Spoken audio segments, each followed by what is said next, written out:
On vise même les voitures, hein. Bienvenue la team, nouvelle vidéo dans laquelle nous parlerons de 3 news assez choquantes. Une dame qui se fait écraser dans sa nouvelle maison, un gendarme qui tire sur un civil non armé et un jeune homme qui poignarde à mort son ami. Installez-vous confortablement, likez la vidéo si elle vous plaît, dites-nous ce que vous en pensez dans l'espace commentaire, partagez, abonnez-vous et activez la cloche de notification pour ne rien rater sur l'actualité et les buzz du moment. The best, générique. I got broads in Atlanta. She took the lean in the family. Credit cards and the scammers.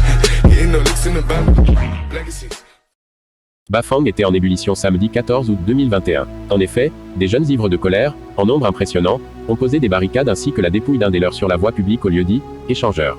De même, des pneus ont été brûlés sur la chaussée à cet endroit.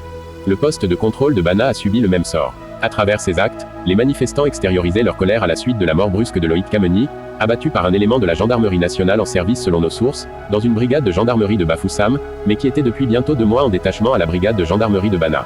Suite à cette scène macabre, le frère de la victime nous explique ce qui s'est passé. Nous étions au village pour notre réunion familiale. Après, nous avons décidé d'aller reboiser notre champ. Pendant que nous y étions, autour de 11 h, nous avons vu 3 hommes arriver. Parmi eux, il y avait un élément de la gendarmerie en tenue. Surpris par leur présence, notre frère a demandé ce qu'ils faisaient dans notre champ.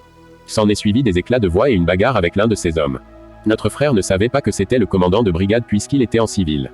Constatant que son chef était roué de coups de poing, l'élément en tenue a sorti son arme, une Kalachnikov, et a ouvert le feu. Nous sommes arrivés exactement quand notre frère s'écroulait. Pendant que nous le transportions à l'hôpital, l'auteur de ce coup de feu a pris fuite. Encore une bavure policière et cette fois-ci elle a coûté la mort à un jeune citoyen. Tout comme l'incident avec notre député Nouran Fotsing, si les présentations avaient été faites on aurait sûrement pu éviter le pire. Salifou, âgé de 20 ans, a été poignardé par son ami Zonkung alias le général. Ce dimanche 15 août 2021 aux environs de 19 h à Konkap, arrondissement de Bafoussam 3e, Zonkung a emprunté la moto du jeune Salifou afin de se rendre à une veillée. Ne maîtrisant pas l'engin, il est victime d'un accident qui endommage la moto en question. Salifou, compréhensif, lui demande juste de débourser une somme pour la réparation, mais se fait malheureusement poignarder à mort par celui-ci. Transporté de toute urgence à l'hôpital régional de Bafoussam, Salifou rend l'âme le jour suivant et laisse sa famille inconsolable. Selon des sources, le chirurgien du dit hôpital était absent. Les infirmières, au lieu de rediriger le blessé vers un autre établissement, ont fait attendre le patient sur place d'où il a succombé à ses blessures. Triste réalité. 4 heures après avoir loué une chambre, elle perd la vie d'une manière très étrange. En effet, Michelle Elisabeth Lina a été violemment percutée par un taxi alors qu'elle était en plein rangement dans la chambre qu'elle venait nouvellement de s'acquitter. Le drame s'est produit dans la ville de Yaoundé. Venue de Douala, elle aurait quitté son foyer pour des raisons encore inconnues.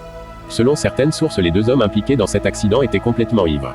Le propriétaire du dit taxi aurait laissé son compagnon ivre lui aussi prendre le volant alors que ce dernier n'a pas de permis de conduire. Il aurait donc percuté le mur en écrasant la jeune dame à l'intérieur de la chambre. La scène s'étant produite le dimanche, ce n'est que mardi, donc 2 jours après que le corps de cette dernière sera découvert par les voisins à cause des fortes odeurs. C'est assez choquant quand même. Les 2 tourtereaux sont entre les mains de la justice en attente de jugement. Force à la famille de la dame et nos sincères condoléances.